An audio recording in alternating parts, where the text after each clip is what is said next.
organized Masonic symbolism is all over America.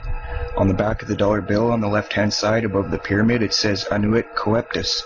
So what enterprise does it mean? Well, Novus Ordo Seclorum near the bottom. Novus meaning new, Ordo is order, Seclorum is where we get our word secular, meaning the world. So it means new order of the world, simply new world order.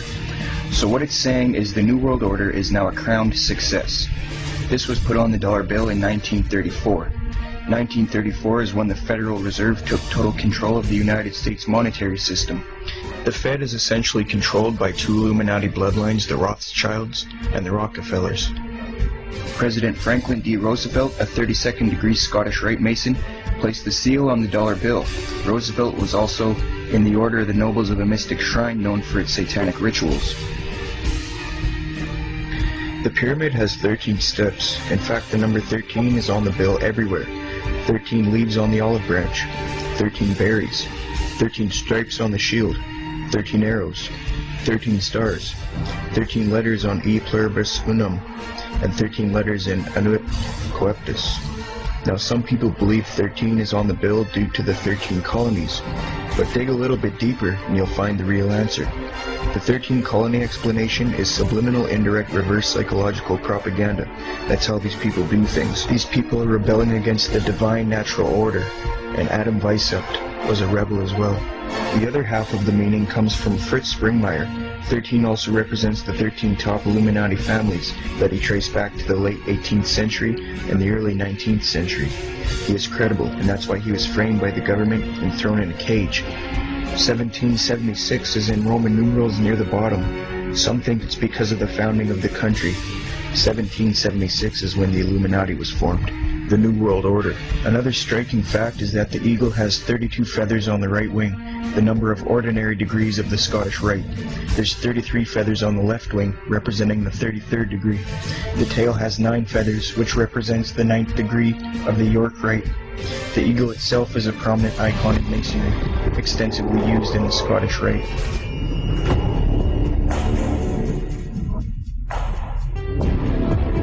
This is what we call Masonic symbolism. Freemasons designed this dollar bill. Here on the dollar bill, just to show you how clever these guys are and how crafty they are.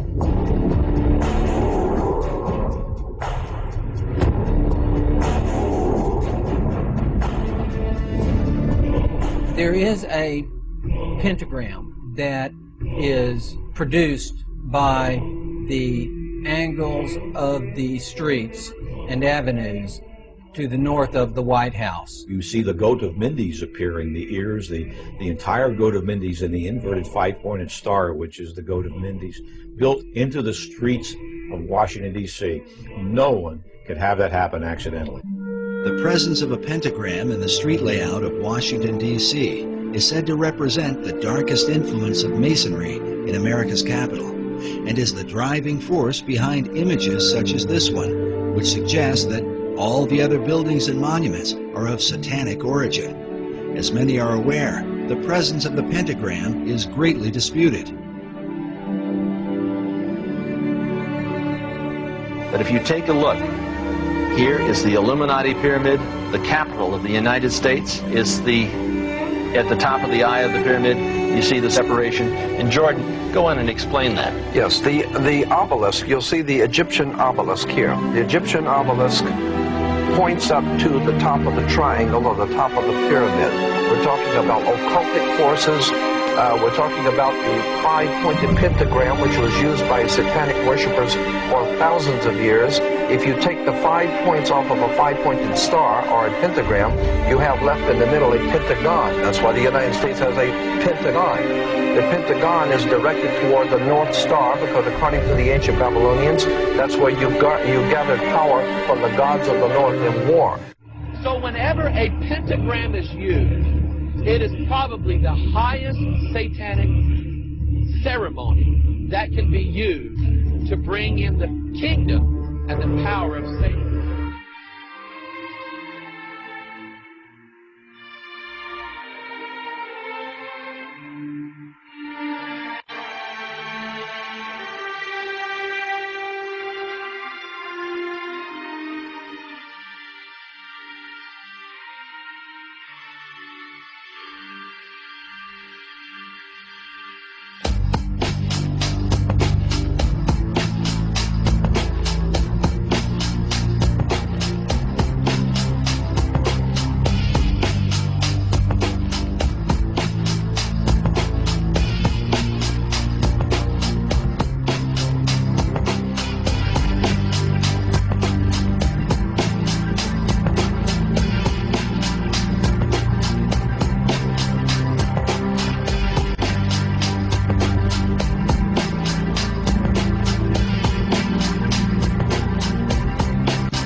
that. This is the God that the Templars were supposed to have been worshiping when they came back from the Crusade, and the Pope and Philip le Bel condemned Jacques de Molay, who was the head of the Templars at that point in time, and they scattered to Portugal and Scotland. Of course, resurfaced later as the organization of Freemasonry.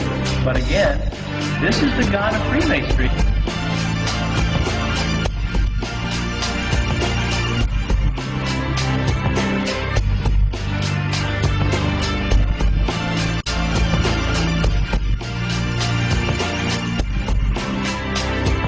Here, just make up the Star of David.